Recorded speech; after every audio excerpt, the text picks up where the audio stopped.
Warning: some towns die slowly, not from war, not from disaster, but from something invisible that keeps killing long after people leave, and Wittenoom is one of them. Deep in the remote Pilbara region of Western Australia, Wittenoom was once a thriving mining town. Workers arrived with families. Children played in the streets. Life seemed normal, but beneath the prosperity lay a silent killer. The mines produced blue asbestosiderite. At the time, its danger was underestimated, or perhaps ignored. Dust floated everywhere. Workers breathed it daily. Children played in contaminated soil. Homes were built from mine waste, and no one knew. They were inhaling death. A town built on poison. In 1962, at its peak, asbestos was the fourth most valuable mined product in Western Australia.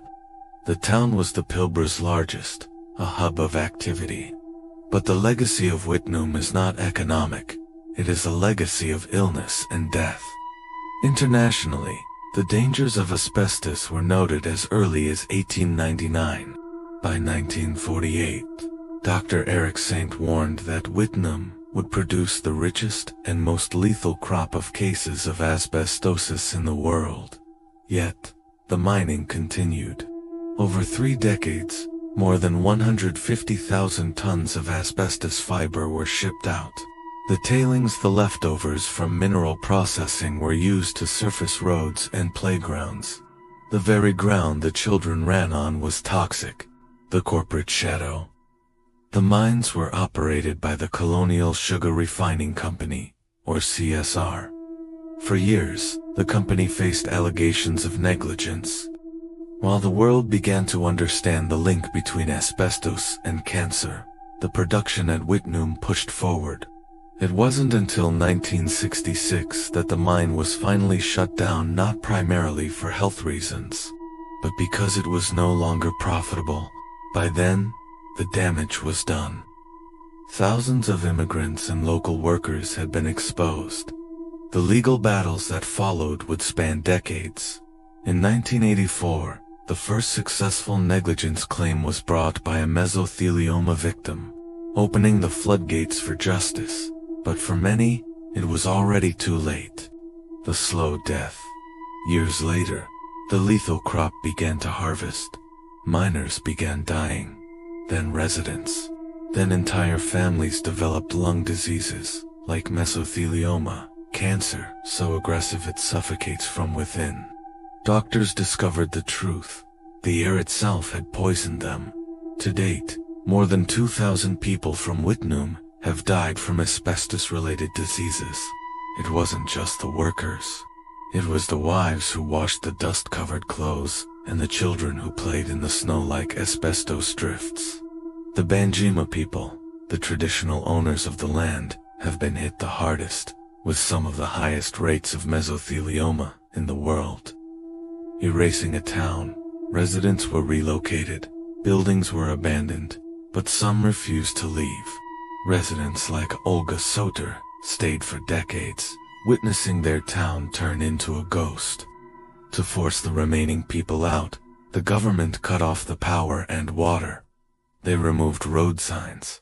They took Wittenoom off the maps. They wanted the world to forget this place existed. But you cannot simply delete a disaster. Large remnant dumps of tailings still sit in the gorge, containing up to 150,000 tons of raw asbestos fiber. The site is now the largest contaminated area in the southern hemisphere, more than half the size of Singapore. Entering the ghost town. Today, Wittenoom is officially closed, but it has become a destination for dark tourism. Explorers visit illegally, drawn by the eerie silence. Rusting structures remain. Collapsed houses sit among dry grass. Wind blows through empty streets, rattling corrugated iron, but the danger remains invisible. Toxic fibers still linger in the soil and dust. One disturbed footprint can send thousands of microscopic shards into the air. Visitors report intense unease. Some feel watched. Others panic in the total, heavy silence of the gorge. They call it Australia's Chernobyl, a place where the land itself is a weapon, the haunting legacy. Travelers describe strange feelings while exploring the ruins. Sudden fear, without reason. The feeling of being followed through empty roads, where no one has lived for 40 years. Some say shadows move between the buildings of the old town site. Others feel an overwhelming dread that forces them to leave quickly, a primal instinct screaming that they don't belong there. But the scariest part, the danger cannot be seen or felt immediately. You don't cough, you don't itch, but years later, decades later, the fibers in your lungs may still take their toll. The Banjima people continue their legal fight for remediation, seeking to clean up their ancestral lands that remain a blue death zone. Closing transition, a town abandoned not by ghosts, but by poison. A monument to corporate greed, and a warning of what happens when we ignore the invisible. Wittenoom remains a scar on the Australian landscape, a place where the air is a death sentence. And next, we visit a ghost town where stealing even a rock brings a curse. Subscribe to Tales of the Dark, where every story gives you a nightmare. Warning: visitors to this town say, if you take something home, bad luck follows you, and many people have mailed items back, begging forgiveness. The Gold Rush, boom Bodie, California exploded during the gold rush. Thousands arrived, seeking fortune. But wealth brought violence, shootouts, murders, lawlessness. The town became infamous. Churches stood beside gambling halls and brothels. Life was rough, and death was common. Sudden collapse when gold ran out.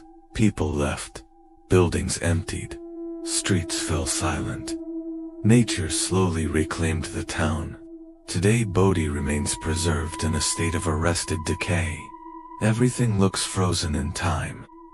The Cursed Stories Park Rangers receive packages every year. Returned stolen items. Letters confess misfortune, illness, accidents, family problems, all blamed on items taken from Bodie. Some claim spirits guard the town and punish those who disturb it. Visitor experiences: tourists report footsteps in empty buildings, doors creaking open, cold spots on hot summer days. Some feel watched inside homes, as if former residents never left. A town frozen in time, but unwilling to be disturbed. Next, we visit a village left exactly as tragedy struck. Subscribe to Tales of the Dark, where every story gives you a nightmare. Ever heard of a town so wild?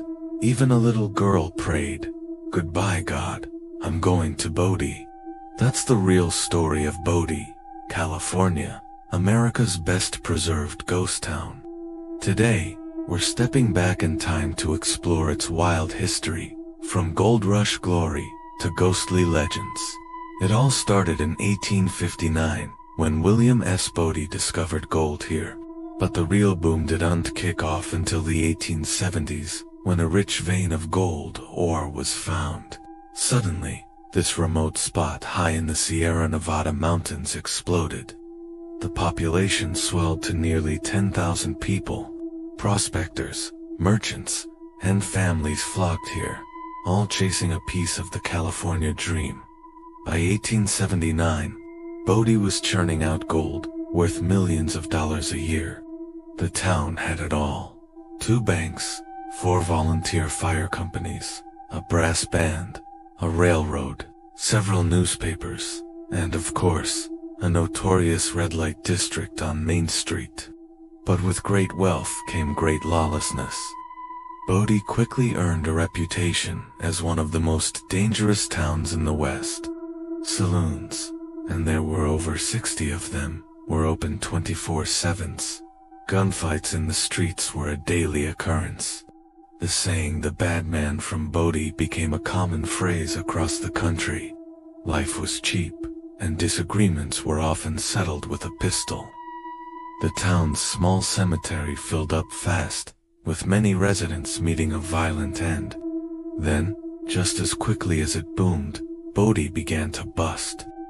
By the early 1880s, the mines were playing out. People started leaving as fast as they had arrived, seeking the next big strike.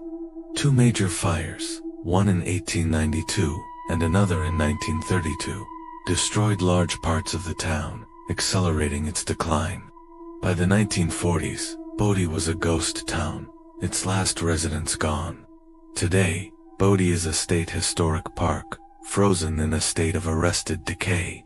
The buildings are left just as they were, with tables still set for dinner and goods still on store shelves. But it's the stories of the curse of Bodie that really capture the imagination. Legend says that any visitor who takes anything from the town, even a small rock or a rusty nail, will be cursed with bad luck until the item is returned. The park rangers have a whole collection of letters from people who returned stolen items, along with stories of misfortune from financial ruin to serious accidents. Visitors often report strange experiences, like hearing children's laughter from the empty schoolhouse, seeing faces in windows, or hearing music from the long silent saloons.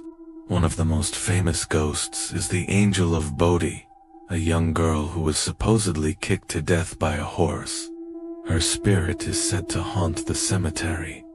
So, is Bodie truly haunted? Is the curse real? Or is it all just the wind whispering through the abandoned buildings? The only way to know for sure is to visit. But remember, look with your eyes, not with your hands. You don't want to test the curse for yourself. Thanks for watching, and don't forget to subscribe for more journeys into the past. Welcome to Tales of the Dark. Today, we journey to the desolate hills of California, to a place frozen in time, Bodie. Once a bustling gold rush town with over 10,000 souls, Bodie is now America's most famous ghost town, a place where the past refuses to stay buried. Life here was brutal. Miners descended into treacherous shafts, battling darkness, dust, and the constant threat of collapse. Above ground, saloons, gambling halls, and brothels lined the dusty streets. Violence was a daily occurrence, with gunfights so common they barely raised an eyebrow. Bodie was a town living on the edge of a knife, and some say the spirits of those who lived and died here never left. Take the J.S. Kane House. Kane was a wealthy timber baron, but his home is now known for a different resident. Visitors report seeing the ghostly figure of a Chinese maid, still tending to the house long after her death. Her presence a chilling reminder of the forgotten souls who served the town's elite. Then there's the tragic specter of Rosa May, a beloved lady of the night. She succumbed to pneumonia while selflessly nursing sick miners. Her spirit is said to wander the lonely cemetery, forever searching for the acceptance she was denied in life. But the most famous warning from Bodie is the curse. Legend says that anyone who takes even a small souvenir, a rusted nail, a shard of glass, will be plagued by misfortune. The ranger station is filled with letters from guilt-ridden visitors, desperately returning stolen items. They write of lost jobs, devastating accidents, and crippling sickness, all befalling them after leaving Bodie with a piece of its past. These artifacts are displayed in the museum, a testament to the town's lingering power. So, if you ever visit this town of ghosts, remember to look, listen, but never, ever take anything. You might just take a curse home with you. Thanks for watching Tales of the Dark. Subscribe for more unsettling stories. Imagine a village where time stopped, not in a quaint, charming way, but in a sudden, violent, freeze frame of history. This is Oradour-sur-Glane in France. As you walk its deserted streets, you'll see rusted cars from the 1940s, sewing machines left in open windows, and bicycles leaning against crumbling stone walls. This isn't a movie set. It's a ghost town, a permanent scar left by one of the darkest days of World War II. What happened here that turned a lively village into a silent memorial? Today, we step back in time to uncover the chilling story of Oradour-sur-Glane, the martyred village. The date is June 10, 1944, just 4 days after the D-Day landings in Normandy. Life in the quiet French village of Oradour-sur-Glane was proceeding as usual. The market was bustling, children were at school, and the summer day was bright. But that afternoon, the peace was shattered. A convoy of armored vehicles carrying soldiers from the 2nd SS Panzer Division, Das Reich, rumbled into the village square. The commander announced that everyone in the village, including those from surrounding hamlets who happened to be there, needed to assemble in the town square for a routine identity check. At first, there was little panic. It seemed like a standard procedure during the occupation. Villagers complied, gathering as instructed. But the atmosphere quickly turned sinister. The soldiers separated the men from the women and children. The men were herded into 6 different locations: barns, garages, and sheds scattered throughout the village. The women and over 200 children were locked inside the village church. The doors were barred, and the deception was complete. The villagers were trapped. What began as a supposed identity check was about to descend into an unimaginable nightmare. Inside the barns, the soldiers opened fire. They aimed low, shooting the men in the legs to prevent them from escaping. Then, they piled hay, wood, and anything that would burn on top of the wounded and set the barns ablaze. Anyone who tried to crawl out was shot. In one barn, the Lottie barn, a small group of men managed to survive. Buried beneath the bodies of their friends and neighbors, they played dead as the fire raged around them. When the soldiers finally left, 5 men crawled from the inferno, the only male survivors from the mass executions in the village. They escaped into the night, bearing witness to the horror. Meanwhile, a far more terrifying scene was unfolding at the church. The soldiers placed an incendiary device inside. Once it detonated, filling the sacred space with thick, suffocating smoke. They began to fire machine guns through the windows and doorways into the panicked crowd of women and children. They threw grenades inside to ensure no one was left alive. Then, just as they had with the barns, they set the church on fire. The stone walls that had stood for centuries became a tomb. But in this inferno, one woman, and only one, survived. Her name was Marguerite Roufanche. She had been with the other women and children when the chaos erupted. Choking on the smoke, she managed to crawl to the sacristy and climb to a broken window behind the altar. She pushed her way through and dropped 3 meters to the ground outside, injuring herself in the fall. As she hid in a nearby vegetable garden, she was shot 5 times by the soldiers, but miraculously survived her wounds. For hours, she lay there, listening to the screams fade and watching her village burn to the ground. The sole survivor of the church massacre. By the end of the day, 643 innocent people were dead, 246 women, 207 children, and 190 men. The soldiers then systematically looted and burned the entire village, leaving nothing but scorched earth and smoldering ruins. The reasons for this specific act of brutality are still debated by historians. Some theories suggest it was a reprisal for partisan activity in the region, though there was no significant resistance presence in Oradour itself. Another theory is that it was a case of mistaken identity, with the soldiers confusing Oradour-sur-Glane with a nearby village, Oradour-sur-Vers, where a German officer had been captured. Regardless of the reason, the outcome was an act of pure, calculated terror. After the liberation of France, General Charles de Gaulle visited the ruins. Deeply moved by the scale of the destruction and the loss of life, he made a powerful decision. The old village would not be rebuilt. It would be left exactly as it was, a permanent, open-air museum and memorial. A new village of Oradour-sur-Glane was constructed nearby, allowing life to continue. But the ruins of the original village would stand forever as a silent testament to the atrocity. This decision preserved the moment of the massacre. The personal belongings left behind, the pots on the stoves, the glasses on the cafe tables, they all remain, telling a story far more powerful than any history book could. Today, visitors walk the silent streets of Oradour-sur-Glane.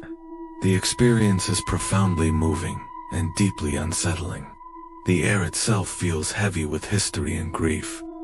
The signs on the buildings read, "Here was a bakery. Here was a school," reminding you that this was once a vibrant community, full of life. Many who visit report an overwhelming sense of sadness. Some have even claimed to hear faint whispers on the wind, or the distant laughter of children, echoes of the lives that were so cruelly extinguished. It's a place that forces you to confront the capacity for human cruelty, but also the importance of remembrance. The silence of Oradour speaks volumes. Oradour-sur-Glane serves a crucial purpose. It is more than just a tourist site or a historical ruin. It is a place of memory, a solemn reminder of the horrors of war and the price of hatred. The entrance to the memorial bears a simple, powerful word: Souviens-toi, remember. It's a command to all of us. To remember the 643 souls who perished here. To remember what happened on that June day in 1944, and to ensure that such an event is never forgotten and never repeated. It stands as a powerful lesson for future generations, a chilling but necessary monument to memory. Thank you for joining us on this somber journey into the past. The story of Oradour is one that must be told. If you found this documentary meaningful, please consider liking this video and subscribing to our channel for more deep dives into history's most impactful moments. Next time, we'll explore another haunting location with a story that needs to be heard. Until then, remember, imagine a place that was once the playground of millionaires, a sun-drenched paradise where Hollywood stars like Elizabeth Taylor and Brigitte Bardot came to unwind. Picture pristine beaches, luxurious hotels, and streets buzzing with life. Now, imagine that same place, overnight, becoming a ghost town, frozen in time for nearly half a century. This isn't the plot of a dystopian movie. This is the real story of Varosha, a suburb of the city of Famagusta in Cyprus. What happened to turn this jewel of the Mediterranean into a haunting, silent relic? To understand, we have to go back to the summer of 1974. Cyprus was a beautiful island, but it was also divided by tension between its Greek Cypriot and Turkish Cypriot communities. In July of that year, a military coup backed by the Greek government took place, aiming to unite the island with Greece. In response, Turkey launched a military intervention to protect the Turkish Cypriot minority. As the conflict escalated and Turkish forces advanced, the residents of Varosha, mostly Greek Cypriots, were told to evacuate. They fled in a hurry, thinking they would be back in a few days, maybe a week at most. They left dinners on tables, clothes in washing machines, and cars in dealership showrooms.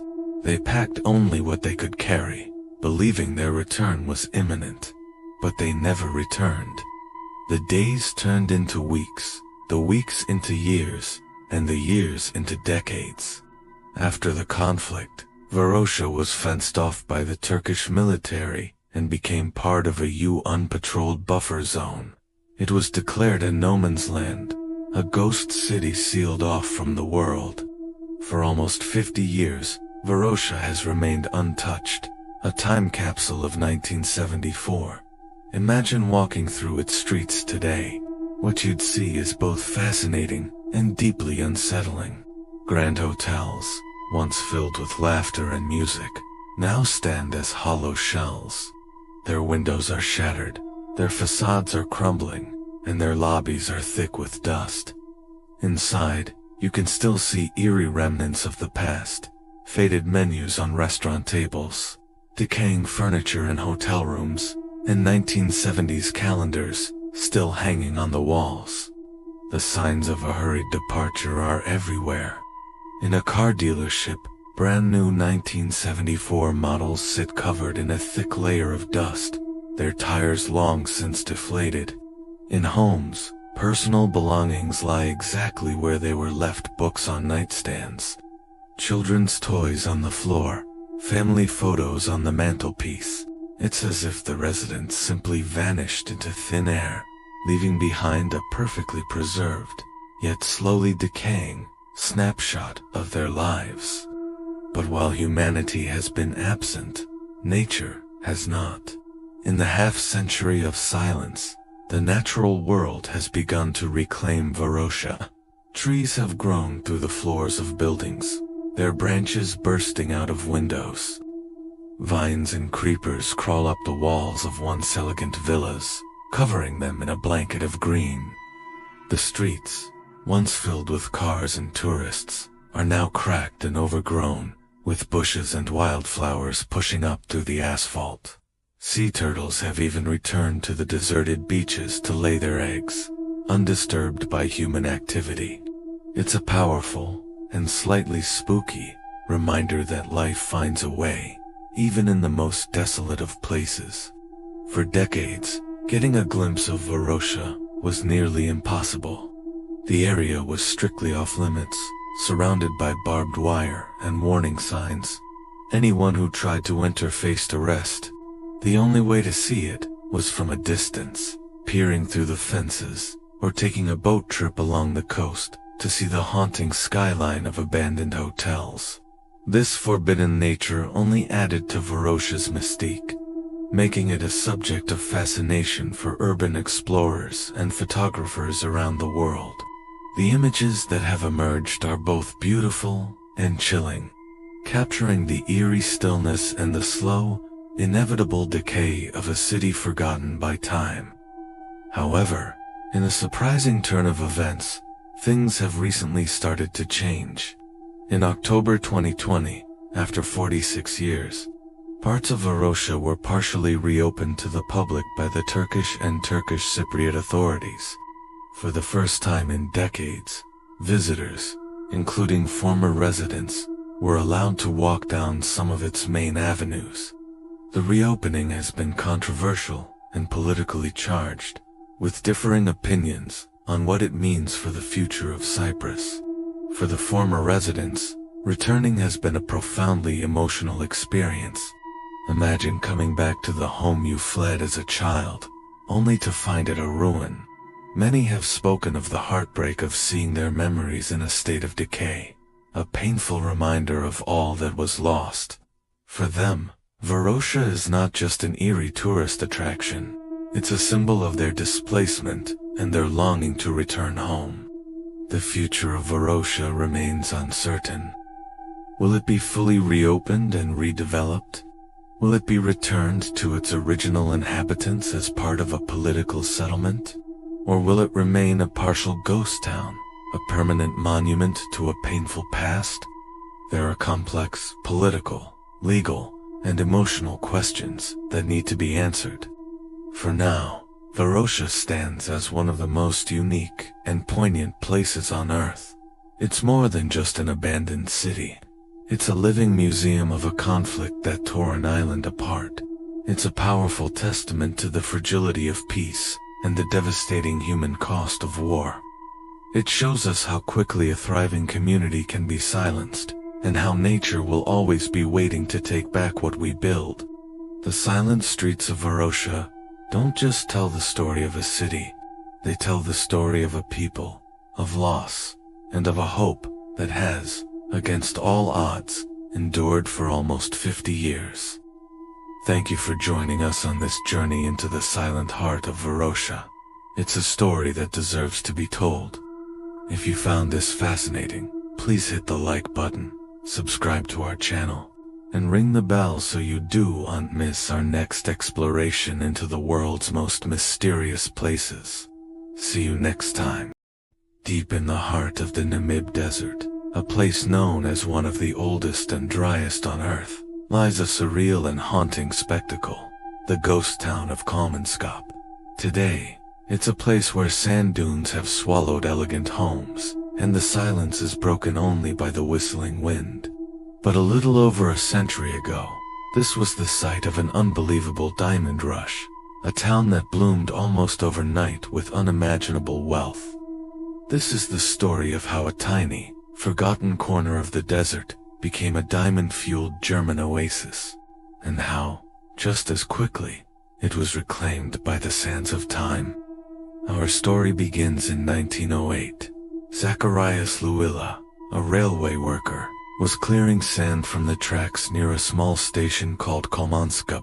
While shoveling, something glinted in the sunlight. It wasn't just a shiny rock.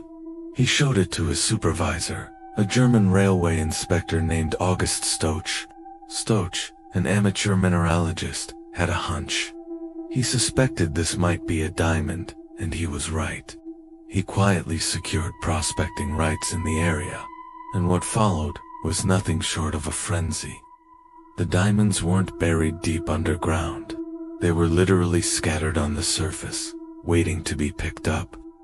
Legend has it that in the early days, prospectors could crawl on their hands and knees at night and find diamonds sparkling in the moonlight.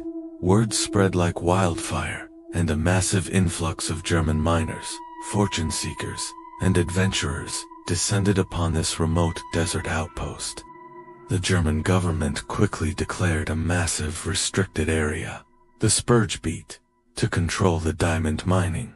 And at the center of it all was Kalmanskap. Within just a few years, what had been a barren patch of desert was transformed into a bustling, luxurious German town. It was a bizarre slice of Europe transplanted into the African wilderness. The wealth was staggering. At its peak, Kalmanskap was responsible for over 11% of the world's total diamond production. This wasn't just a mining camp. It was a statement of power and prosperity. The town boasted amenities that were unheard of in many parts of Europe at the time, let alone the middle of a desert. Grand, stately homes were built in the distinctive German architectural style, complete with verandas and ornate decorations. There was a hospital, equipped with the first X-ray machine in the southern hemisphere, but it wasn't just used for medical purposes. It was also used to screen miners to ensure they weren't swallowing diamonds to smuggle them out. The town had a power station, a magnificent ballroom and theater, a sports hall, a school, and even an ice factory to produce blocks of ice for every household's personal icebox. Fresh water, a precious commodity, was shipped in from Cape Town, hundreds of miles away. They had a butcher, a baker, a post office, and a skittle alley for recreation. The town's casino was a hub of social life, where residents enjoyed concerts, plays, and extravagant parties. Imagine champagne flowing freely while just outside the door, the endless, unforgiving dunes of the Namib stretched to the horizon. It was an isolated bubble of opulence, a testament to the incredible wealth being pulled from the ground. Life in Kalmanskap was a study in contrasts. For the German managers and their families, it was a life of luxury and comfort, recreating a familiar European lifestyle in an alien landscape. They had social clubs, fancy dinners, and all the modern conveniences they could desire. For the local Owambo workers, however, life was very different. They lived in separate barracks and endured harsh working conditions, often spending their days crawling across the scorching desert floor, sifting through sand for the tiny, precious stones that fueled the town's extravagance. This stark division was a fundamental part of Kalmanskap's social fabric. The town's entire existence was built on this diamond-driven dream, but the dream wasn't shared equally by all. The boom, however, was destined to be short-lived. The intense mining efforts began to take their toll. After World War I, the diamond fields around Kalmanskap were showing signs of exhaustion. The easy-to-find surface diamonds were becoming scarce. Then, in 1928, a game-changing discovery was made. Prospectors found new, even richer diamond deposits about 270 kilometers to the south.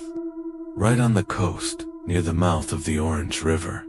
These new fields were so incredibly rich that they dwarfed what had been found at Kalmanskap. The focus of the mining operations began to shift. Why struggle for diminishing returns in the desert, when unimaginable wealth lay waiting on the coast? The decline of Kalmanskap was as swift as its rise. Slowly at first, and then with gathering speed, the residents began to leave. Families packed up their belongings, abandoning their beautiful homes and the lavish lifestyles they had built. The mining companies moved their operations south, and the workers followed. One by one, the lights went out in the grand houses. The hospital saw its last patient. The schoolyard fell silent, and the last performance played out in the magnificent theater.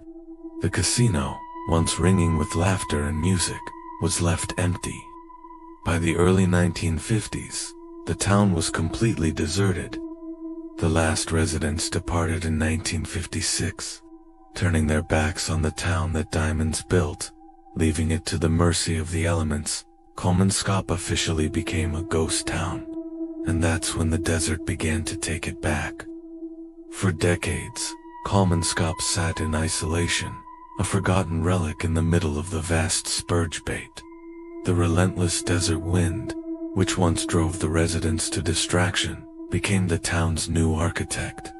It carried tons of sand from the surrounding dunes and pushed it through broken windows, open doorways, and collapsing roofs. The desert didn't just surround the town, it invaded it. Sand began to fill the elegant rooms, creating surreal landscapes within the decaying buildings. Knee-deep, then waist-deep, the sand accumulated, swallowing furniture, burying floors, and creating soft, flowing dunes where people once lived, worked, and danced. Today, visiting Kalmanskap is like stepping into a dream, or perhaps a nightmare. It's a photographer's paradise and a historian's treasure trove.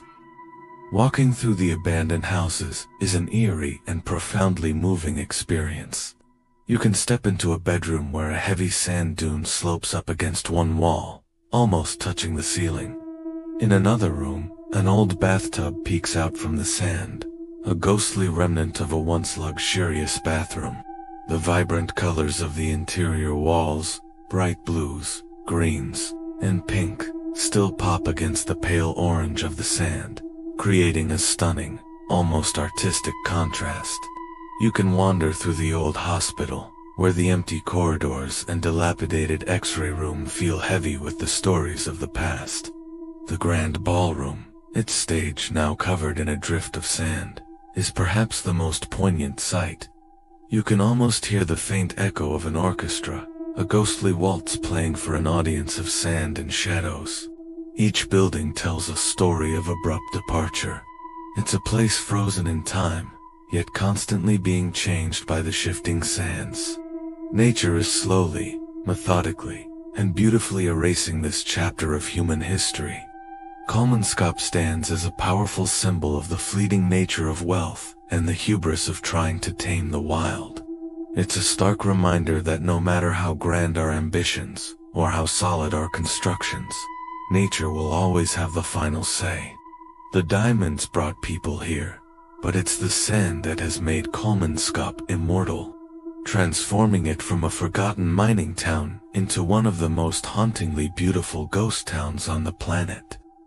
Its story is a captivating tale of boom, bust, and the unstoppable power of the desert. Thank you so much for joining us on this journey to the heart of the Namib. If you found the story of Kalmanskap as fascinating as we do, Please hit that like button and subscribe for more explorations into the world's most incredible and forgotten places. We'd love to hear your thoughts in the comments below.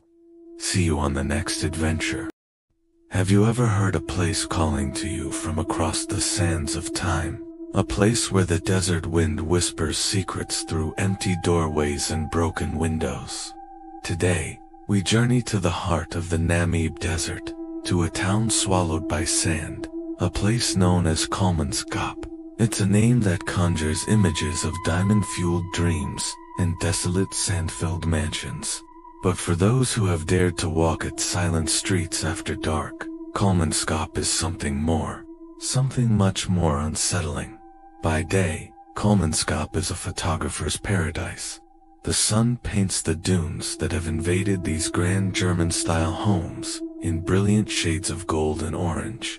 You can almost hear the echoes of a vibrant past, the clinking glasses in the casino, the laughter of children, the strike of a pin in the bowling alley. It was a town built on incredible wealth, an oasis of luxury in one of the most inhospitable places on earth. But when the sun begins to set, casting long, distorted shadows that crawl across the sand, the atmosphere shifts. The beauty takes on a menacing edge, and the silence becomes heavy, watchful. This is when the other side of Kalmanskap awakens. Many who have stayed past sundown, from thrill seekers to professional documentary crews, have stories to tell. Stories that are hard to explain. They speak of the sound of footsteps on wooden floors, in rooms where the only thing moving is the sand. They report hearing disembodied voices, German whispers carried on the wind, when they are miles from another living soul. Lights and camera equipment have been known to inexplicably fail, batteries draining in an instant, only to work perfectly once back in the safety of the modern world. One of the most common reports is a feeling, an overwhelming sense of being watched by unseen eyes, a pressure in the air that makes the hair on your arms stand up. Is this all just in our heads? The human mind is a powerful thing, especially in a place so isolated and visually dramatic. The power of suggestion is strong. When you're standing alone in a derelict hospital, surrounded by the vast, empty desert, it's easy for your imagination to run wild. Every creak of the building, every gust of wind, could be misinterpreted as something else. Psychologists would argue that what people experience is a combination of sensory deprivation, heightened anxiety, and the brain's tendency to find patterns in random noise. It's a logical explanation, but then you hear the specific stories, and logic begins to feel a little thin. Take the hospital, for instance, a place of both healing and suffering. Visitors have reported seeing strange, flickering lights in the windows of the old operating theater long after the sun has gone down. Others have heard the faint sound of coughing or moans from the empty patient rooms now filled halfway to the ceiling with sand. Or consider the grand bowling alley, the Skittle Alley. Security guards and late-night explorers have sworn they've heard the distant, unmistakable crash of bowling pins being struck, a ghostly game playing out in the dead of night. Could it just be the wind? Maybe. But the sounds are described as so distinct, so clear, that it leaves even the most hardened skeptics with a lingering sense of doubt. To understand why this place might hold such energy, we need to look at its history. It all began in 1908. A railway worker named Zacharias Luilla was clearing sand from the tracks when he saw a stone that glittered differently than the others. He showed it to his supervisor, a German railway inspector named August Stoch. Stoch, an amateur mineralogist, had a hunch. He had the stone tested, and his suspicion was confirmed. It was a diamond. The news spread like wildfire, triggering a diamond rush of epic proportions. Prospectors from all over the world flooded into this barren stretch of the Namib. Almost overnight, a town sprang from the sand. Kalmanskap was built to be a testament to German ingenuity and wealth. It had a hospital with the first X-ray machine in the southern hemisphere, a power station, an ice factory, a grand theater, a ballroom, and homes that would have looked at home in a wealthy European suburb. For a brief, shining moment, Kalmanskap was one of the richest towns on the planet. The residents lived a life of unimaginable luxury, sipping champagne while the desert raged outside. They had everything they could want, all paid for by the glittering stones pulled from the earth.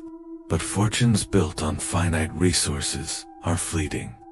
By the end of the 1920s, the diamond field around Kalmanskap was becoming depleted.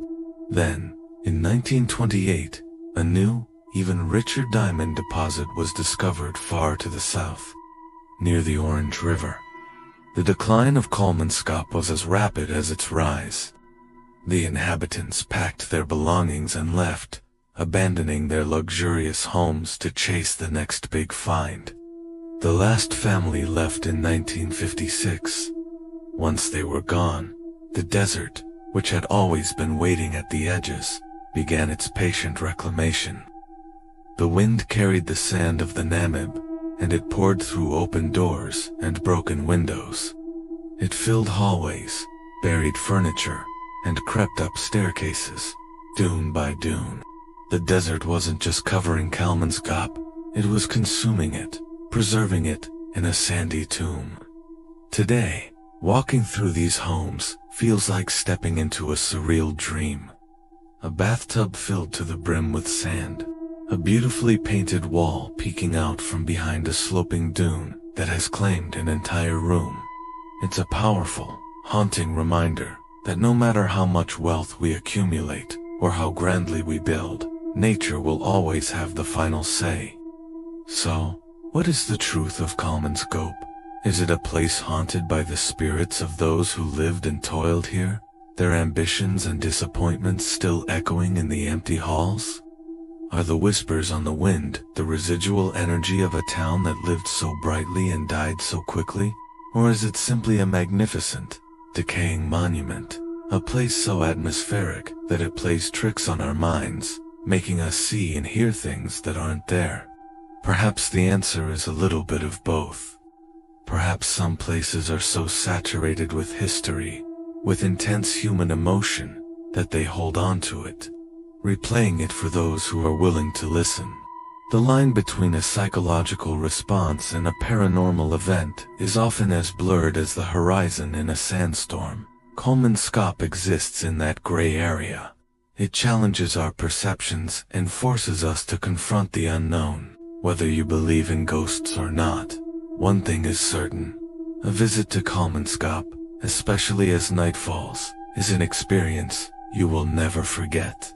It's a journey into a world where time has stood still, where dreams have turned to dust, and where the desert keeps its secrets close.